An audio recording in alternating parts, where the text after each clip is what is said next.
52 ভাষা আন্দোলন থেকে শুরু করে 71-এর মহান মুক্তিযুদ্ধ,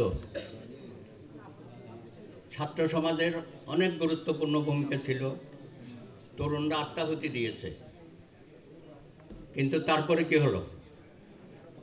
যারা সরকার গঠন করলো তারা জনবিচ্ছিন্ন হয়ে গেল, স্বৈরাচার হয়ে গেল।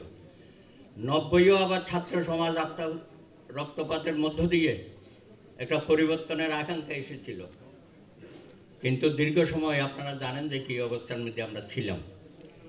এখন বৈষম্য বিরোধী আন্দোলনে যারা আত্মাহুতি দিয়েছে তাদের মধ্যে হয়তো সেই ধরনের প্রশ্ন আসছে যে ভবিষ্যতে যারা রাজনৈতিক শক্তি ক্ষমতায় আসবে তারা এই আকাঙ্ক্ষাটা বাস্তবায়িত করবে কিনা, বিগ কোয়েশ্চেন। কারণ আমরা দেখেছি এই ফ্যাসিস্ট সরকার হাসিনা যখনই একটা নির্বাচন আসে, একটা নির্বাচন ইস্তেহার দেয়, একটা নাম দেয় দিন বদলের কর্মসূচি। আহারে দিন বদলের কর্মসূচি প্রত্যেকবার 14তেও দিয়েছে, 18তেও দিয়েছে, সর্বশেষও দিয়েছে। দিন বদল আর হয় নাই, ওনাদের দিন বদল হয়েছে।